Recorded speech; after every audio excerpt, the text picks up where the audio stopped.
O Turcomenistão é um país da Ásia Central, conhecido por ser um dos lugares mais isolados do mundo. Até hoje, é difícil obter imagens autênticas do cotidiano nesse território. Essa vasta nação, rica em reservas de gás natural e antiga República Soviética, também é famosa pelo culto de personalidade peculiar em torno de seu primeiro presidente, Saparmurat Niyazov. Niyazov ficou conhecido como um dos líderes mais autoritários, tirânicos e repressivos do planeta. No entanto, além de suas políticas rígidas, ele também deixou um legado marcado por decisões excêntricas. Por exemplo, em 2002, aprovou uma lei que renomeava os meses do ano e a maioria dos dias da semana. Janeiro foi batizado de Turkmenbashi, líder dos turcomenos, um título que ele mesmo adotou, enquanto abril recebeu o nome de sua mãe, Gurbansultan. Entre suas medidas mais inusitadas, Niyazov chegou a declarar o segundo domingo de agosto como o Dia do Melão, simplesmente porque gostava muito dessa fruta. Felizmente, após sua morte em 2006, os nomes tradicionais dos meses foram restaurados em 2008. No entanto, nem todas as suas ações eram apenas simbólicas. Em 2005, por exemplo, ele ordenou o fechamento de todos os hospitais fora da capital, Ashgabat, obrigando a população rural, que representava mais da metade do país na época, a viajar até a cidade para buscar atendimento médico. Sua justificativa foi que, se estivessem realmente doentes, poderiam ir até a capital.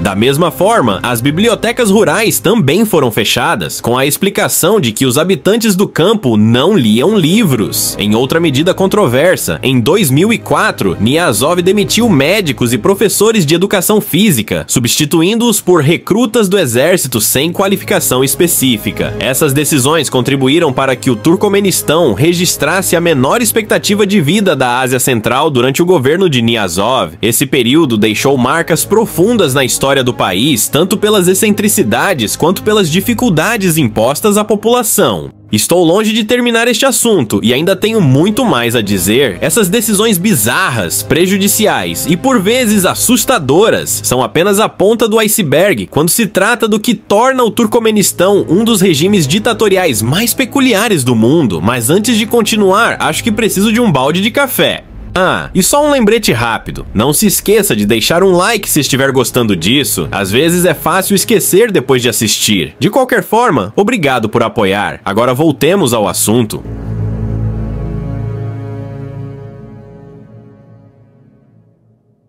Então, qual é o problema com a música no Turcomenistão? Em 2005, Niyazov proibiu o uso de playback, fonogramas em shows ao vivo, apresentações musicais no palco, feriados e até mesmo em programas de TV locais. Essa proibição também se estendeu a eventos sociais como casamentos e celebrações, porque, segundo ele, a música gravada tinha um impacto negativo no desenvolvimento cultural do país. Mas isso não foi tudo. Niyazov também baniu cães em Ashgabat, alegando que eles tinham um cheiro desagradável. Além disso, proibiu as pessoas de terem mais de um cachorro ou gato como animal de estimação. Entre outras mudanças excêntricas, ele decidiu eliminar a palavra turcomena para pão e substituí-la pelo nome de sua mãe, Gurbansultan. Isso fez com que, curiosamente, abril, um mês que também recebeu o nome dela, e o pão passassem a ter a mesma designação. E não para por aí. Em 2001, Niyazov baniu óperas, balés, circos e até orquestras filarmônicas, considerando essas formas de arte incompatíveis com a cultura turcomena. Essas decisões, somadas a muitas outras, transformaram o Turcomenistão em um dos regimes mais excêntricos e restritivos do mundo moderno.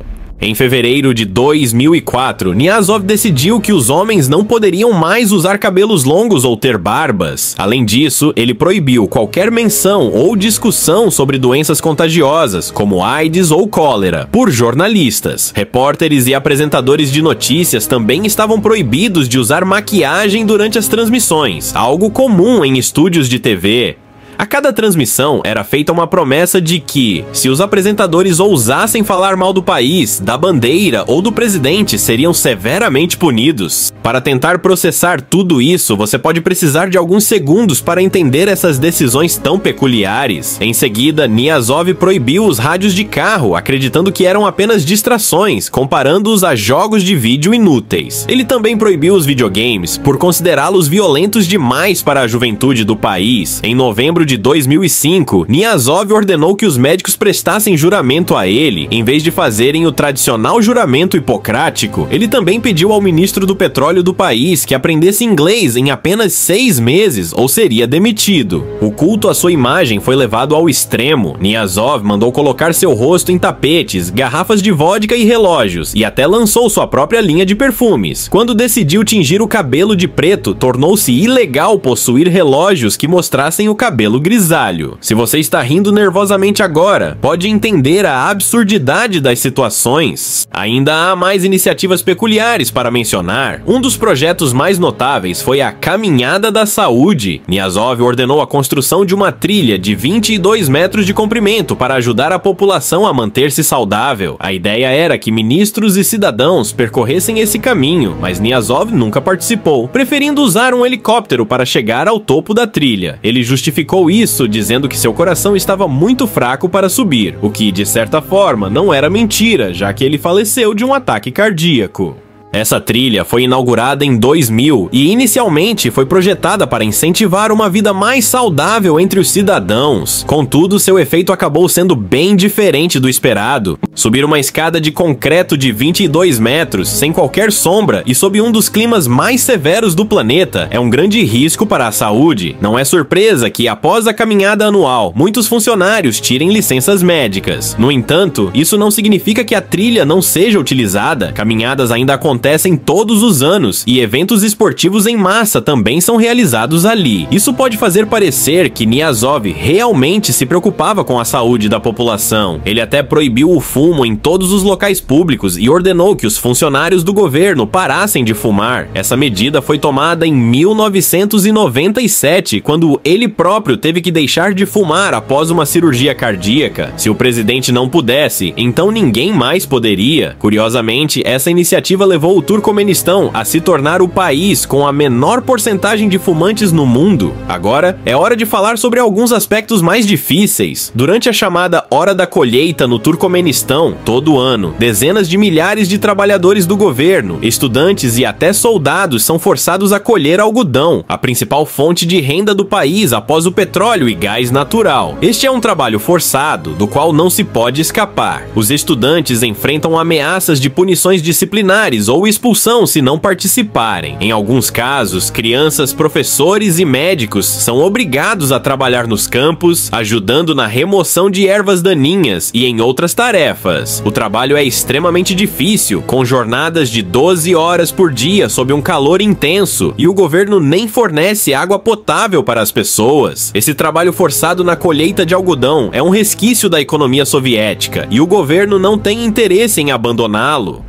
E claro, nenhum regime ditatorial está completo sem sua própria propaganda. Niazov foi persistente e meticuloso em criar seu culto de personalidade. Um exemplo disso é o livro Rama, escrito pelo próprio Niazov e publicado em 2001. O título, que significa O Livro da Alma em turcomano, era tratado pelo ditador como a constituição moral do país. O livro tornou-se obrigatório em escolas, universidades e escritórios do governo. Até mesmo aqueles que se candidatavam a empregos tinham que fazer um teste sobre o conteúdo do livro. Além disso, livrarias locais e prédios do governo eram obrigados a exibir o livro de forma destacada. Os cidadãos foram instruídos a lê-lo todos os dias, e para obter a carteira de motorista, era necessário passar por um exame sobre o Rama. Niazov chegou a afirmar que Deus lhe havia dito que qualquer pessoa que lesse o livro teria acesso direto ao céu. Por isso, ele mandou que o Rama fosse mantido em todas as mesquitas do país e até mandou escrever versos do livro e do Alcorão na maior mesquita de Turcomenistão, a Turkmenbashi Ruhi Mosque. Niazov enfrentou críticas severas da população muçulmana, mas ninguém ousou se opor a ele. A importância do livro foi fortemente enfatizada por seu regime. E assim chegamos ao fim de mais um mergulho nas profundezas do autoritarismo e da loucura de regimes que desafiam a lógica humana. O que vimos aqui no Turcomenistão vai muito além do que você poderia imaginar, mas será que é o pior? Ou há algo ainda mais sombrio à espreita esperando para ser descoberto?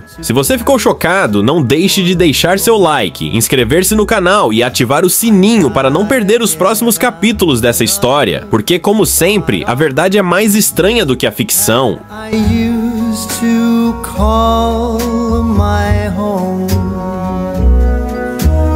Maybe I'm going to London. Gotta find someplace new.